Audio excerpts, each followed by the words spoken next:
Hi class 12th, today we are discussed about two azeotropes. Previous lecture we are discussed about two non-ideal solution. Now today we are discussed about two azeotropes.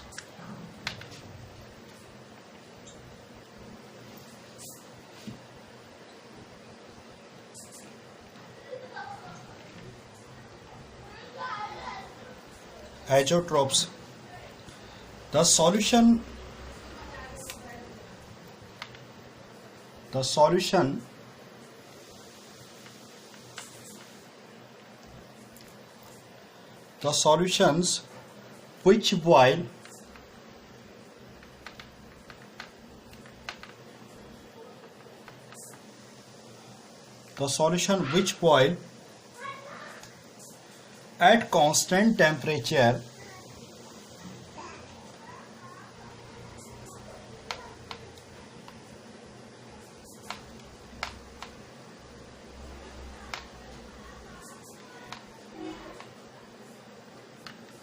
solutions which boil at constant temperature and can be distilled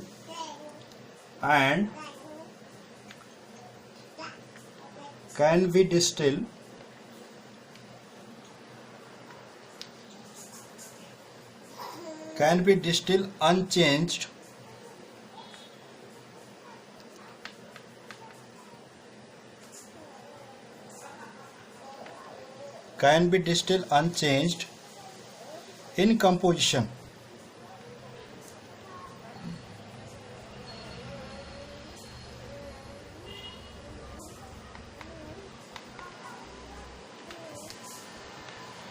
Composition are called azeotropes.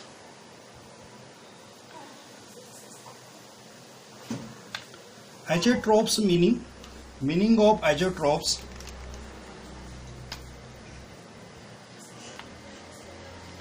Meaning of azeotropes: boiling without, it means boiling without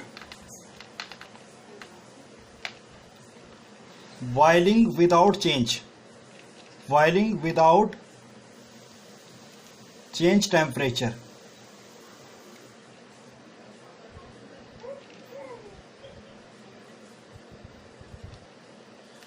जो हमारे पास यहाँ पे एजोट्रोप्स होता है, एजोट्रोप्स की जो meaning है, actual meaning है, ग्रीक वर्ड से बना हुआ है। एजोट्रोप्स ग्रीक वर्ड है एक, जिसकी मीनिंग होती है बॉइलिंग विदाउट चेंज टेम्परेचर, यानी किसी चीज को बॉइल करना है और वो भी क्या है, विदाउट टेम्परेचर की। तो डेफिनेशन क्या निकल के आती है? The solution which boil eight constant temperature and can be distil unchanged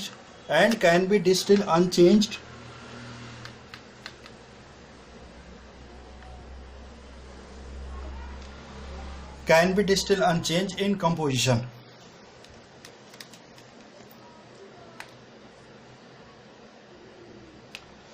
तो एजोट्रोप्स हमारे पास क्या होती है कि boiling without change temperature.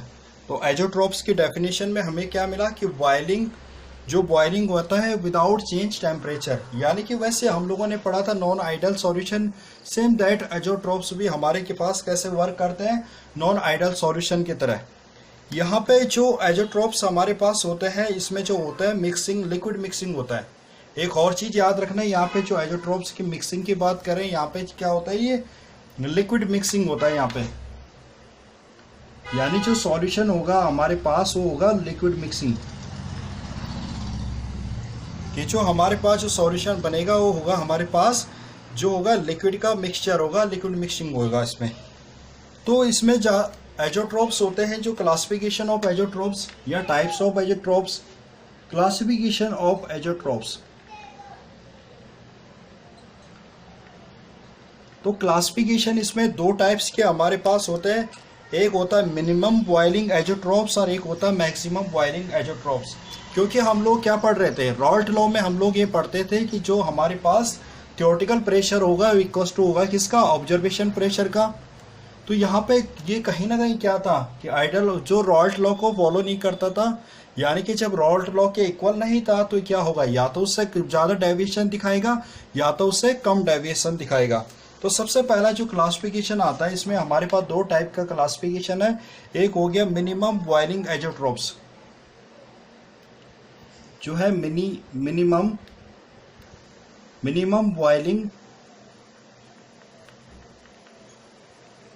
Boiling एजोट्रॉप्स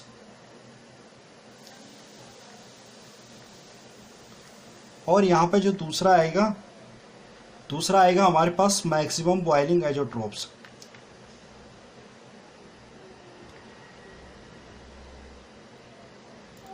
maximum boiling एजोट्रॉप्स तो दो टाइप्स की हमारे पास यहाँ पे देखने को मिलेंगे हमें। एक तो मिनिमम बॉइलिंग एजोट्रॉप्स और जो सेकंड मिलेगा मैक्सिमम बॉइलिंग एजोट्रॉप्स। तो सबसे पहले हम बात करते हैं कि मिनिमम बॉइलिंग एजोट्रॉप्स में होता क्या है। In the case of solution showing the very large positive deviation, it means जो हमारे पास होता है, जो मिनिमम बॉइलिंग जो एजोट्रॉप्स होता है, इसमें हमारे पास क्या होता है, एक पॉजिटिव डेविएशन होता है। यहाँ पे लिख लेता हूँ मैं प्लस BE डेविएशन।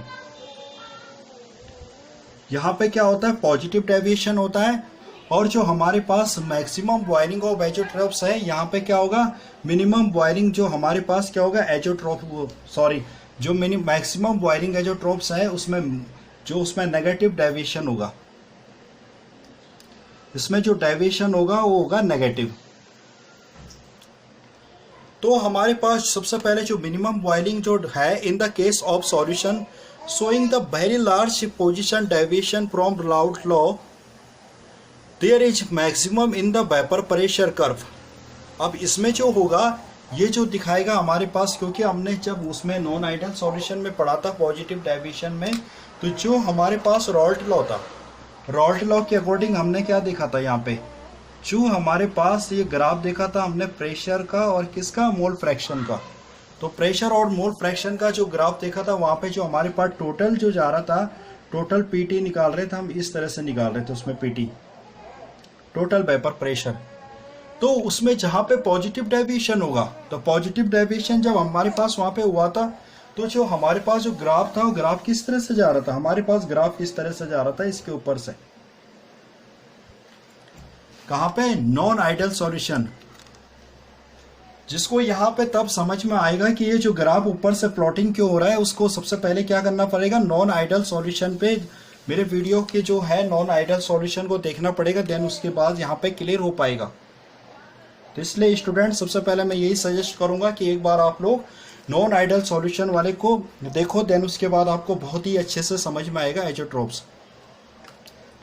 तो यहाँ पे दो चीजें हैं, क्लासिफिकेशन करते हैं। मिनिमम बॉइलिंग पॉइंट जो हमारे पास होता है मिनिमम बॉइलिंग पॉइंट एजोट्रॉप्स, दूसरा होता है हमारे पास मैक्सिमम बॉइलिंग एजोट्रॉप्स। तो जो मिनिमम बॉइलिंग एजोट्रॉप्स होता है, इसमें क्या बता रहा है, in the case of solution very large positive deviation. जो हमारे पास इसमें क्या होता है, पॉजिटिव डेविएशन होता है। और इसमें क्या होगा, maximum in vapour pressure curve, इसमें जो वेपर प्रेशर जाएगा, इसमें मैक्सिमम वेपर प्रेशर कर्व होगा, which above the intermediate composition the total vapor pressure of such solution highest in the boiling points। अब इसमें क्या होगा, जिसमें हायर वेपर प्रेशर होगा तो उसमें लोअर बॉइलिंग पॉइंट क्या होगा, उसमें लोअर होगा। अगर यहाँ पे हमारे पास क्या होता है कि vapour pressure VP, vapour pressure अगर हाई जाता है तो इसमें जो बॉइलिंग पॉइंट्स होगा वो क्या होगा, लोअर हो जाएगा। तो इसी टॉपिक पे हम लोग यहाँ पे डिस्कस करते हैं।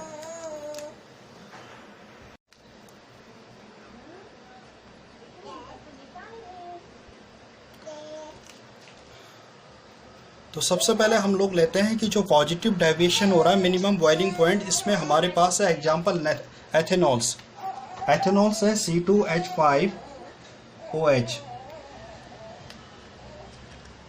यहाँ पे एथेनॉल्स C2H5OH। अब यहाँ पे एथेनॉल के केस में हम लोग क्या देख रहे हैं, तो जो यहाँ पे हमारे पास ये ग्राफ है किसका, वेपर प्रेशर का और किसका, मोल फ्रैक्शन का। तो सबसे पहले हमारे पास यहाँ पे सपोज दैट वाटर का इस वाले पॉइंट में H2O का जो है ये है 0 इनिशियल में मोल फ्रैक्शन। तो यहाँ पे H2O का कितना हो जाएगा, 1। अगर यहाँ पे हमारे पास इस पॉइंट पे C2H5OH का होगा 1, तो यहाँ पे C2H5OH का क्या हो जाएगा, 0 हो जाएगा। ये किस में देखा था हम लोगों ने, मोल फ्रैक्शन का टर्म्स में देख रखा है, ठीक है। तो हमने जो राउल्ट लॉ में लिया था इस टाइप का ग्राफ यहाँ पे।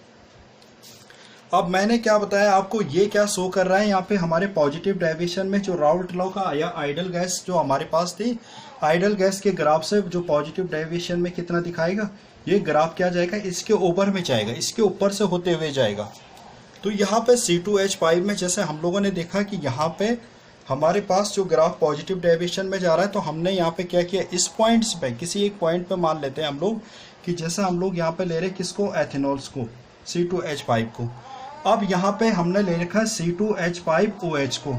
अब मैं यहाँ से लेके क्या कर रहा हूँ, वाटर के अमाउंट को बढ़ाता जा रहा हूँ, वाटर की तरफ जा रहा है। अभी तो वाटर का यहाँ पे 0 है, तो अगर मैं क्या करूँ, यहाँ पे इसमें से वाटर का अमाउंट्स को बढ़ाने लग गया यहाँ से, और वाटर को मैं लेके यहाँ पे 5 में ले गया, यानी कि हम लोग क्या ले रहे हैं इसमें 0.5, यानी मैं इसमें 5 के आसपास क्या करता हूँ, वाटर को अगर लेता हूँ, वाटर अमाउंट्स को इंक्रीज करता हूँ, तो यहाँ पे जो डेविएशन होगा, ये जो हमारे पास ये आ रहा है, ये ग्राफ इस टाइप का, जो इस टाइप का ग्राफ आ रहा है ना, यहाँ पे क्या दिखा रहा है हमारे पास, जो वेपर प्रेशर है, यहाँ पे वेपर प्रेशर बहुत ही ज्यादा है। यहाँ पे इस पॉइंट पे देखेंगे तो वेपर प्रेशर काफी हायर है। तो वेपर प्रेशर इसमें हायर होने के कारण इसके बाद यहाँ पे जो क्या है हमारे पास, वेपर प्रेशर इस पॉइंट पे क्या हो गया, हायर हो गया। तो हम देखते हैं कि जैसे जैसे वेपर प्रेशर इंक्रीज होता है, बॉइलिंग पॉइंट डिक्रीज होगा। अरे जब इसमें हमारे पास वेपर प्रेशर बढ़ेगा तो उसका बॉइलिंग पॉइंट क्या होगा, डिक्रीज होगा। तो अब दूसरा ग्राफ, इसी ग्राफ को एक और लेके चलता हूं मैं यहाँ पे आपके पास, यही वाला सेम ग्राफ। यहाँ पे मैं ले रहा हूं टेम्परेचर वर्सेस किसको, मोल फ्रैक्शन। यहाँ पे ले रहा हूं मैं टेम्परेचर वर्सेस मोल फ्रैक्शन को। तो यहाँ पे ले रहे हैं हम लोग टेम्परेचर वर्सेस मोल फ्रैक्शन पे, और ये सेम दैट हमारे पास जो आ रखा है ये पॉइंट, इसी को हम लोग नीचे लेके चलते हैं।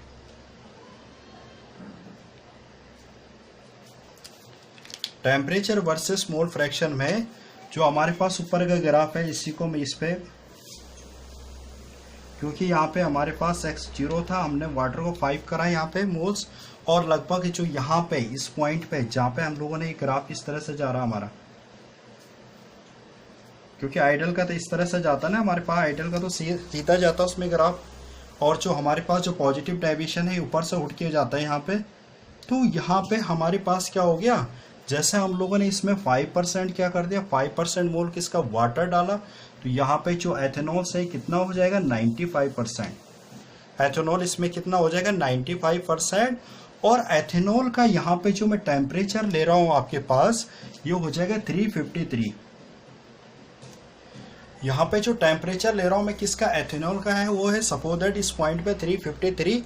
और आपको पता है कि वाटर का बॉइलिंग पॉइंट कितना होता है, H2O का जो बॉइलिंग पॉइंट होगा इस केस में हमारे पास ये हो जाएगा इसमें 373 केल्विन। इस पॉइंट पे वाटर का कितना है, 373 केल्विन टेम्परेचर होगा। अरे यहाँ पे एक चीज देखो बेटा, यहाँ पे कि हम लोगों को क्या कर रहे हैं, यहाँ पे 100, यहाँ पे हमारे पास क्या है, एथेनॉल का, ये हमारे पास एथेनॉल है। इस पॉइंट पे जो प्रेशर है एथेनॉल्स का, नॉर्मल कंडीशन में जो ग्राफ जाता है हमारे, ये जाता है आइडल सॉल्यूशन के अकॉर्डिंग, एक सीधा आइडल सॉल्यूशन में। और जब हम लोग क्या करने लग जाते हैं, किसी में हमने देखा अभी पिछले जो हमने नॉन आइडल सॉल्यूशन में देखा था, नॉन आइडल सॉल्यूशन में जहाँ पे पॉजिटिव डेविएशन हुआ था प्लस BE डेविएशन हुआ था। पॉजिटिव डेविएशन में क्या हो रहा था, जो ग्राफ जा रहा था इससे ऊपर से निकल के जा रहा था। जो आइडल सॉल्यूशन है उसके ऊपर से ये जो ग्राफ था ना, टोटल प्रेशर, यहाँ PT लिया था हमने उस वाले में इसको, तो इसके ऊपर से होते हुए जा रहा था, ये ग्राफ जा रहा था इसके ऊपर। अब हम लोगों ने क्या करा इस वाली कंडीशन में, अब यहाँ पे x हमने जो वाटर का मॉलिक्यूल से 0 है इनिशियल स्टेट में, वाटर का मोल फ्रैक्शन। अब मैंने यहाँ पे क्या करा, वाटर के मॉलिक्यूल से वो बढ़ाना शुरू कर दिया 5 तक, 0.5 मान लो इसको, या 5% ले लो। 5% हमने इसमें क्या कर दिया, वाटर बढ़ाना शुरू किया। तो इस कंडीशन में हमारे पास क्या आ गया था, 95%, तो आपके पास एथेनॉल आ गया था C2H5OH। अब जब हमारे पास C2H5 कितना है, 95% आया इसमें, तो इस वाले पॉइंट पे जब हम चेक करते हैं, इस वाले पॉइंट पे यहाँ पे क्या है, वेपर प्रेशर क्या है, हायर वेपर प्रेशर है।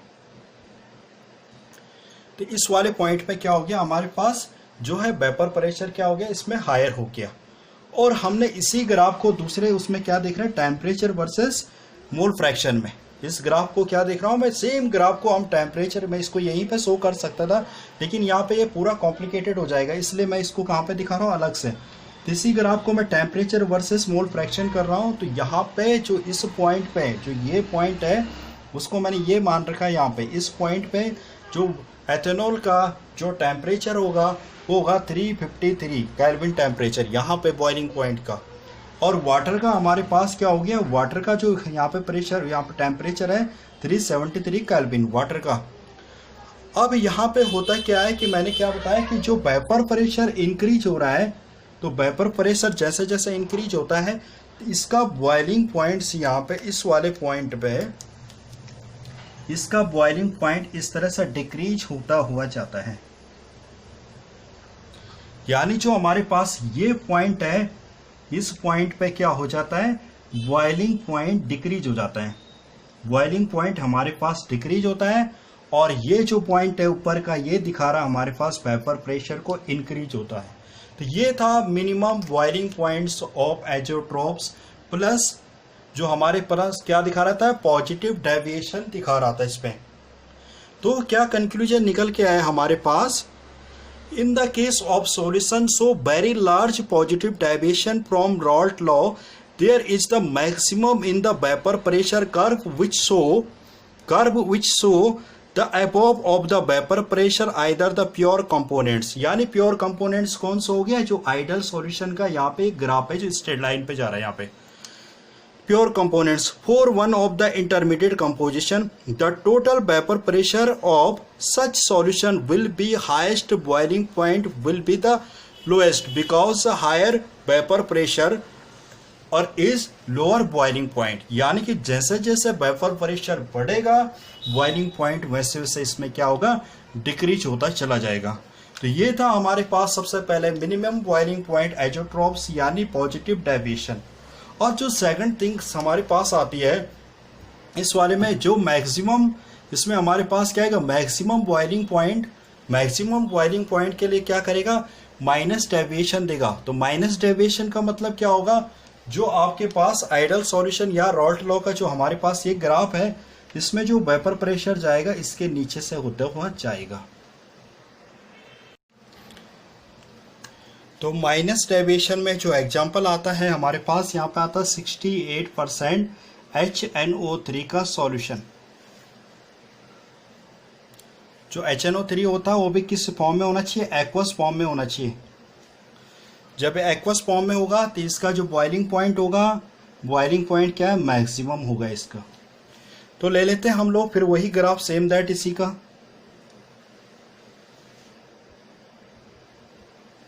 यहाँ पे x मोल फ्रैक्शन और यहाँ पे प्रेशर हो गया। यहाँ पे हमारे पास मोल फ्रैक्शन हो गया, यहाँ पे हम लोगों ने प्रेशर ले लिया। और यहाँ पे हम लोग क्या देख रहे हैं, तो नॉर्मल कंडीशन में जो हमारे पास HNO3 होगा इस इनिशियल स्टेट में 1 होगा और वाटर का कितना होगा यहाँ पे 0। यहाँ पे हमारे पास HNO3 तो 0 हो जाएगा मोल फ्रैक्शन में और वाटर यहाँ पे कितना हो जाएगा, 1 हो जाएगा। अब इसके बीच में ग्राफ प्लॉटिंग करते हैं। तो नॉर्मल जो ग्राफ जाता है हमारे पास, सपोज हमने ये पॉइंट दे रखा है इस टाइप का। तो हम लोगों ने क्या देखा कि जो इसमें क्या होता है कि जब क्या होता है कि वेपर प्रेशर इंक्रीज होता था तो बॉइलिंग पॉइंट डिक्रीज हो रहा है। लेकिन इसमें जो नेगेटिव डेविएशन की बात हो रही, क्योंकि हम लोगों ने उसमें क्या देखा था, इसमें पॉजिटिव डेविएशन था। इसमें जो हमारे पास प्योर कंपोनेंट्स है कौन, ये वाला है इसमें। तो इसमें जो नेगेटिव डेविएशन होगा तो जो ग्राफ जाएगा टोटल वेपर प्रेशर होगा इसके नीचे से, ये ग्राफ यहाँ से ऊपर होते हुए जाएगा इस पॉइंट पे। जहाँ पे पॉजिटिव डेविएशन होता है, जो नॉर्मल आइडल सॉल्यूशन का ग्राफ होता है उसके ऊपर से होते हुए जाता था वेपर प्रेशर में। और जिसमें आपके पास क्या होता है, नेगेटिव डेविएशन होगा। नेगेटिव डेविएशन में ये जो टोटल वेपर प्रेशर है आइडल सॉल्यूशन का उसके नीचे से होते हुए जाएगा। अब यहाँ पे क्या होता है हमारे पास इस वाली कंडीशन में, जो इसमें जो वेपर प्रेशर आता है इसमें, इस वाली कंडीशन में देखते हैं। अगर इस पॉइंट पे हम लोग चेक करें कि इसमें जो वेपर प्रेशर है, इसमें वेपर प्रेशर क्या है, कम। जबकि यहाँ पे आप लोगों ने देखा था कि वेपर प्रेशर इतना ज़्यादा हाईएस्ट था इन दोनों पॉइंट के बीच में। यहाँ पे क्या हो जाता है कि मिनिमम वेपर प्रेशर हो जाता है। वेपर प्रेशर यहाँ पे क्या हो जाता है, कम हो जाता है।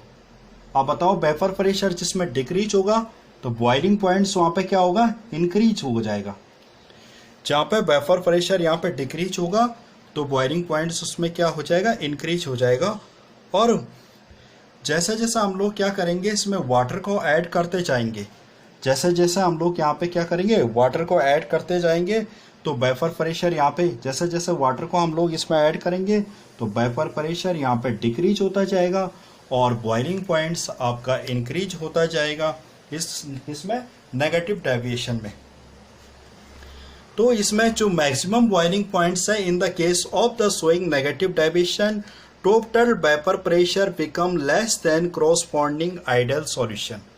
जो टोटल वेपर प्रेशर है, ये जो ग्राफ जा रहा है हमारे पास यहाँ पे, ये वाला ये जो ग्राफ जा रहा है टोटल वेपर प्रेशर, ये क्या होगा, लेस देन होगा किसके, आइडियल सॉल्यूशन से।